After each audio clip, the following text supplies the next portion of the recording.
आधी रात को ट्रेन के इंतजार में अकेले खड़ी आयुषी अंदर ही अंदर घबरा रही थी। स्टेशन भी ज्यादा बड़ा नहीं था, जिस वजह से वह और डर रही थी। स्टेशन में एक दो पैसेंजर्स ही कहीं कहीं दिखाई दे रहे थे। वो सोचने लगी कि वो घर कैसे जाएगी। उसको अपने ट्रेन की जानकारी कहीं से नहीं मिल पा रही थी।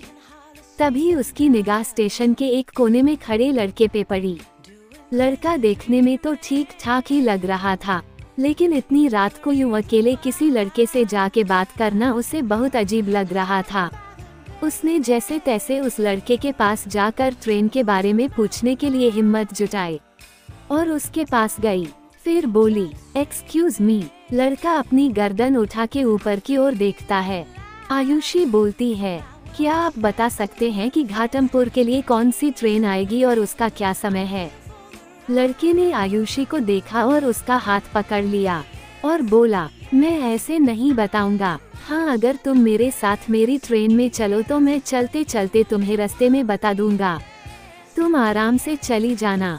अब तो आयुषी की सांसें ही रुक गई और सोचने लगी कि यहाँ पर अगर वह चिल्लाती भी है तो भी उसकी मदद के लिए कोई नहीं आएगा। आयुषी हकलाते हुए बोली, तुम्हारी इतनी हिम्मत कि तुमने मेरा हाथ पकड़ लिया। मैं यहीं इसी कस्बे की लड़की हूँ।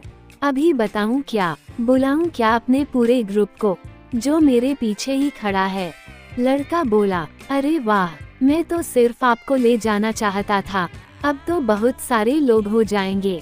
अरे बुलाए जल्दी से, रास्ता बहुत अच्छा कटेगा। इतना कहना था कि आयुषी डर गई और समझ गई कि इस लड़के ने मेरा झूठ पकड़ लिया है और वह रोने लगी। अब लड़का आगे बढ़ा और फिर से दूसरा हाथ पकड़ के बोला, अरे आयुषी, क्या हुआ? मुझे नहीं पहचाना? मैं तुम्हारे साथ तुम्हारे ही क्लास में पढ़ता था। मेरा नाम अंकित है। हाँ, ये बात अलग है कि मैं तुम्हारे साथ सिर्फ कक्षा 5 और 6 में ही पढ़ सका। उसके बाद मेरे पिताजी का ट्रांसफर दूसरे शहर कानपुर में हो गया और मैं भी वहाँ चला गया। डरो नहीं। हाँ, ये बात सच है कि मैं बहुत बदल गया हूँ, इसलिए तुम मुझे नहीं पहचान पा रही हो, लेकिन मैंने तुम्हें पहली ही नज़र में पहचान लिया था। अब आयुषी ने अपने दिमाग में जोर डाला। फिर एक दिन की घटना से उसे बहुत मुश्किल से याद आया।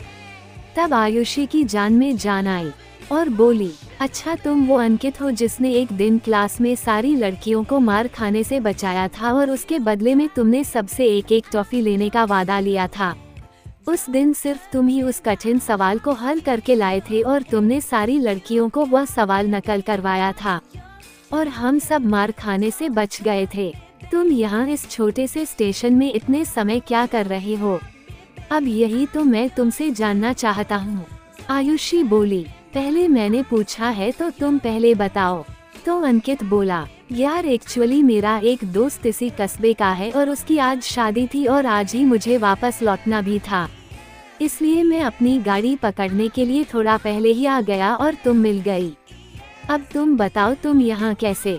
आयुषी बोली, मैं यहाँ स्कूल टीचर की जॉब के लिए आई थी, लेकिन सारा काम खत्म करते करते बहुत रात हो गई।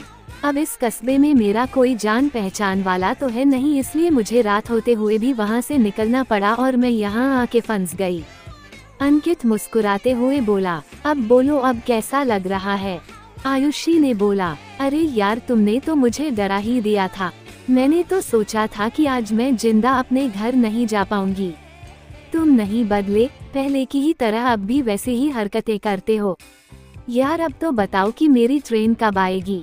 अंकित बोला, मैंने तुम्हें परेशान करने के लिए छोटा सा नाटक किया था, लेकिन ये बात सच है कि तुम मेरी ही ट्रेन में जाओगी मेरे साथ, क्योंकि मैं भी वही जा रहा हूँ जहाँ तुम जा रही हो। इसलिए अब फिक्र मत करो, हमारी ट्रेन आने ही वाली है। इसके बाद दोनों मिलके पुरानी बातों को याद कर करके जोर जोर से हंसते रहे और वीरान पड़े स्टेशन में इतनी रात को भी चहल पहल सा माहौल बन गया। उसके थोड़ी देर बाद उन दोनों की ट्रेन आई और दोनों उस पे सवार होके चल दिए।